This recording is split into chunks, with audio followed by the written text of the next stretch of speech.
हम किसी से कम नहीं, ये डायलॉग तो आपने सुना ही होगा। अल्लू अर्जुन की पुष्पा जिसने पूरे इंडिया में धूम मचा के रख दी थी। वहीं आरआरआर जिसने कि 1000 करोड़ क्लब में अपना नाम शामिल करवाया और एक नया इतिहास रचा। और वहीं केजीएफ चैप्टर 2 जिसने कि मूवीज़ की दुनिया को एक अलग ही लेवल पे पहुंचा दिया। तो आखिर भला महेश बाबू जो कि साउथ इंडस्ट्री के सुपरस्टार हैं, वो कैसे पीछे रह सकते थे? सरकारों वाली पाटा। जी हाँ, हाल ही में रिलीज़ हुई एक मूवी है जो कि हिंदी में ऑफिशियली अवेलेबल तो नहीं है, बट वो कैसे कैसे देखा है ये मैं ही जानता हूँ। ये मूवी जो है वो एक मास्टरपीस है।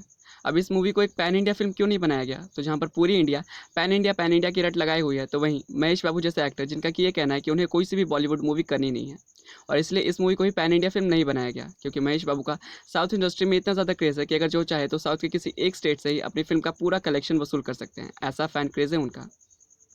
अब आप में से बहुत से लोग का ये क्वेश्चन होगा कि मूवी का थीम आखिर वाला क्या है? ये मूवी किस चीज़ के अराउंड घूमती है? तो मूवी का जो थीम है वो है सिर्फ पैसा। जी हाँ, पैसा ही पैसा। महेश बाबू जिनका कि कैरेक्टर कुछ ऐसा है कि बचपन में ही इनके माँ बाप जो है वो कर्ज़ में काफ़ी ज़्यादा डूबे हुए थे और कर्ज़ ना चुकाने की वजह से बैंक वालों के दबाव में आकर खुदकुशी कर ली और इनका पूरा परिवार चल बसा। तो इन्होंने भी बड़े होकर यही सोचा कि मैं कुछ ऐसा करूँगा ताकि मेरे पास पैसा ही पैसा होगा, और इन्होंने अमेरिका जाके कर्ज़ देने का सिस्टम चालू कर दिया। यानी कि ये एक ऐसा बिज़नेस करते थे जिसमें कि ये लोगों को कर्ज़ा देते थे और सूद से अपना पैसा कमाते थे। और वैसा ही बिज़नेस ये चलाते आ रहे थे। लेकिन फिर स्टोरी में ट्विस्ट तब आता है जबकि कृति सुरेश जो कि मूवी की एक्ट्रेस हैं वो इनसे कर्ज़ ले लेती हैं। जी हाँ, कृति सुरेश एक ऐसी लड़की हैं जो कि कज़िनो में जाके बहुत सारे पैसे उड़ाती हैं और ये अपने पापा के पैसों पर ऐश करती हैं। लेकिन ऐश करते करते इनके ऊपर कर्ज़ अब इतना ज़्यादा बढ़ चुका है कि अब इन्हें किसी और कर्ज़ की ज़रूरत है बाकी कर्ज़ों को चुकाने के लिए। और उसके बदले ये जाती हैं महेश बाबू के पास। जी हाँ, जो कि कर्ज़ देते हैं, और ये उनके पास जाती हैं एकदम सभ्य भारतीय नारी बन के, जिससे कि उनका मन पिघल जाए। और जो महेश बाबू होते हैं उनको इनसे प्यार हो जाता है, जिसकी वजह से वो इनको पैसे दिए जाते हैं और ये अपनी मजबूरी की हालत बता बताकर उनसे पैसे लूटते जाती हैं। लेकिन जैसे ही महेश बाबू को उनकी सच्चाई का पता चलता है वैसे ही ये सीधा उनसे पैसे मांगने लगते हैं। लेकिन कृति सुरेश कहती हैं कि हमारे पास तो पैसे नहीं है, आपको जो करना है वो कर लो। तब फिर एक कृति सुरेश के पापा पर कॉल करते हैं। तब फिर इनको पता चलता है कि कृति सुरेश के जो पापा हैं वो भी बिल्कुल वैसे ही हैं। जी हाँ, कृति सुरेश के पापा भी बहुत से बैंकों से लोन लेकर बैठे हुए हैं, यहाँ तक कि 10,000 करोड़ का लोन है उनके सर पे। लेकिन बैंक उनको कुछ बोलने नहीं जाता। क्यों? क्योंकि दिल्ली में भी उनकी पावर है और प्लस में उन्हें बहुत से मंत्रियों का सपोर्ट है, जिसकी वजह से किसी भी बैंक वाले ने उन्हें आज तक कभी नोटिस भी नहीं भेजा। अब यही बात महेश बाबू को काफ़ी ज़्यादा अजीब लगती है। ये इंडिया जाते हैं और ये इंडिया में जाके अपने $10,000 मांगने लगते हैं। लेकिन फिर बाद में इन्हें जब पता चलता है कि ये आदमी 10,000 करोड़ का घपला करके बैठा है, तब फिर ये पड़ जाते हैं उनके पीछे।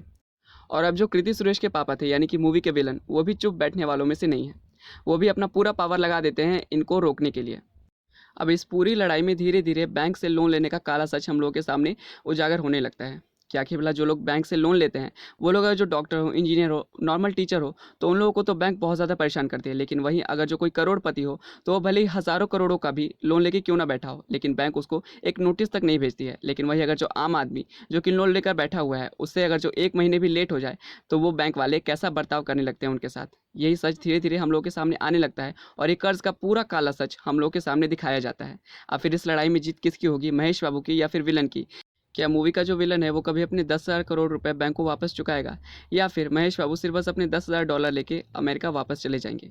ये सब कुछ देखना है इस मूवी में। और ये मूवी ड्रामा प्लस में कॉमेडी प्लस में एक्शन और प्लस में रोमांस सारी चीज़ों से भरी हुई है। मूवी के कुछ डायलॉग्स तो इतने ज़्यादा अमेजिंग है कि वो सुनकर तो आपको सिर्फ 4 डायलॉग्स रिपीट करने का ही मन करेगा। एंड बात करेगा जो मूवी की पूरी स्टोरी की, तो ये काफ़ी ज़्यादा अमेजिंग। और ये जो मूवी है सरकारों वाली पाठा, इसने सिर्फ साउथ इंडस्ट्री में 300 करोड़ से भी ज़्यादा का बिजनेस कर लिया है। और अगर जो ये मूवी पैन इंडिया फिल्म होती तो ये पक्का केजीएफ और पुष्पा जैसे मूवीज़ के रिकॉर्ड्स ज़रूर तोड़ देती। बट फ्रेंड्स, आपका क्या ओपिनियन है? क्या सरकारों वाली पाठा को एक पैन इंडिया फिल्म बनना चाहिए था? अब आपको इस मूवी की स्टोरी कैसी लगी कमेंट्स में ज़रूर बताना। और हाँ, अगर जो आप लोगों ने ये मूवी देख ली तो कमेंट्स में ज़रूर लिखना। मिलते हैं अगली वीडियो में।